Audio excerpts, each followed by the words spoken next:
my wife, swayed by her best friend's advice to punish me for not valuing her enough, left me for another man, only to watch him disappear. Now her life's in chaos, while I'm thriving without her. I'm Marcus Hayes, 32, a paramedic working in Denver, Colorado. My ex-wife, Selena, 30, worked part-time at a trendy fashion boutique, captivated by luxury, designer handbags, rare perfumes, and extravagant brunches. We were married for 5 years, together for nearly 7, and until 3 months ago, I thought our relationship was strong, if not perfect. That belief shattered when her closest friend, Isla, came to stay. Isla, 31, an online empowerment coach, always preached that women are queens and men are mere stepping stones to their success. Her energy felt manipulative, overly bold, constantly pushing Selena to expect more while giving little in return. When Isla flew in from Miami, opting for our guest room instead of her usual hotel, the atmosphere in our house changed. Smiles seemed strained, the tension thick. Isla threw out sharp comments about women never settling, men needing to earn their place daily, and loyalty being a weak substitute for riches. Selena absorbed every word, her laughter too eager, too loud. Something felt off. After a draining 16-hour shift on Thursday, I came home, grabbed a glass of water, and overheard them in the living room, unaware of my presence. Isla's voice, a piercing whisper, cut through the air. You need to make him feel the pain, girl. He's not putting enough into you. Selena sighed heavily. I'm tired of asking for things and feeling guilty. Guilty.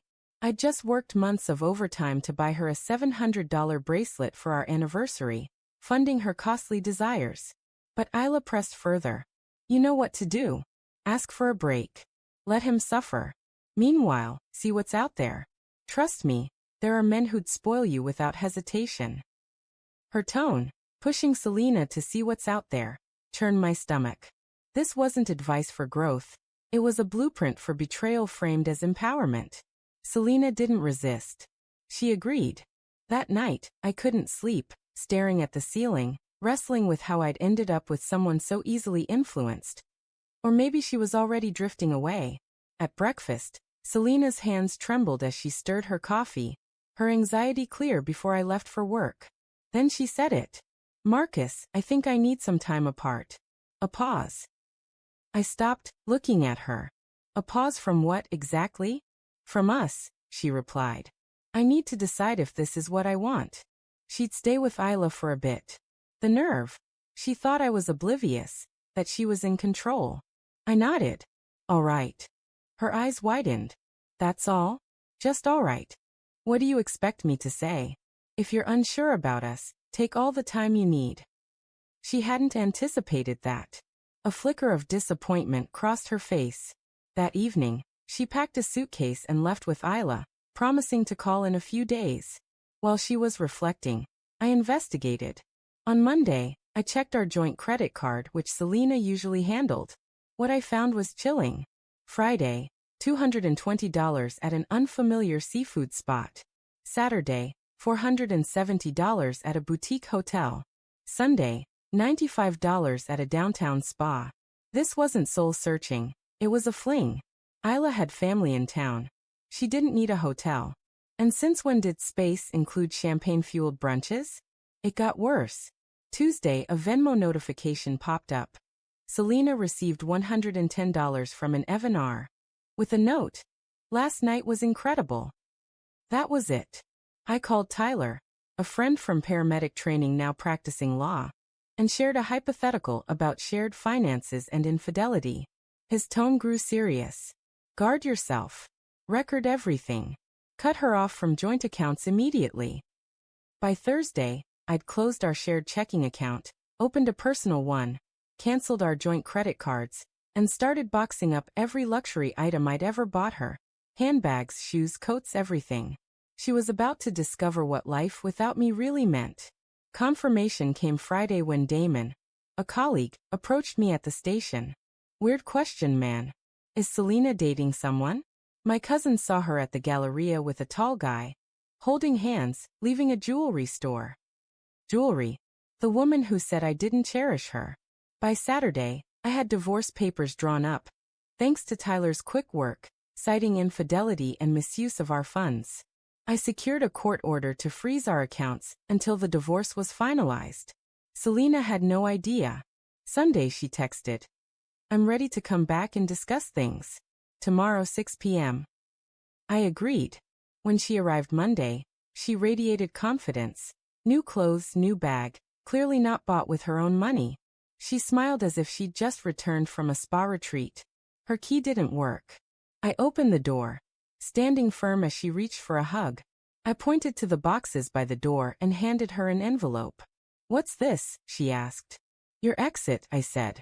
She opened it, saw divorce, and her face collapsed. Marcus, wait, I can explain. Evan. Hotels. Jewelry. I know everything. You didn't want space.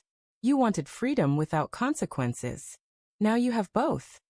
She sank onto the couch, crying, blaming Isla, the pressure, claiming I didn't fight for her. But I had, every day, ensuring her comfort while she deceived me. I was finished. I walked her out, watching her climb into Isla's car, stunned, humiliated, clutching the possessions she once valued more than me. 2 months later, I'm flourishing.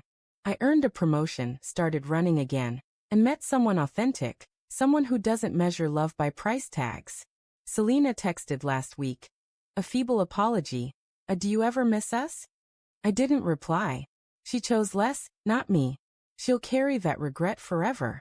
I archived her message without reading it, because once someone breaks your peace, they lose their place in it. Yet Selena wasn't one to let go easily. 2 days later, Isla messaged me on Instagram. Hey Marcus, not trying to interfere, but maybe give Selena a chance to explain. People make mistakes. Mistakes? Is that what betrayal's called now? I didn't respond, just saved a screenshot. That evening, Selena sent a long email, no subject, just a torrent of words. She spoke of confusion, Isla's toxic influence, how Evan, she confirmed his name, was a brief escape when she felt I was distant. She suggested coffee, a calm discussion, a gradual reconciliation. Unbelievable. After dinners, hotels, public affection. Now that Evan likely grew bored or wasn't the wealthy dream she imagined, she wanted back in. She wasn't sorry for betraying me. She was sorry her plan fell apart. I didn't reply. I didn't block her either, letting her feel the sting of being ignored, dismissed, just as she'd done to me. 2 weeks later, I changed my number. 3 months later, the divorce is complete, my finances protected. Selena's living with her cousin, abandoned by Evan after 3 weeks. He wasn't ready for commitment. Isla's still sharing empty quotes about self-worth and unfaithful men. Probably stirring trouble in another relationship. I've moved to a new apartment with a breathtaking view, upgraded my truck, and started saving for a Montana cabin, my lifelong dream. Best of all, I met Natalie, 29, a trauma nurse who values people, not brands or social media fame.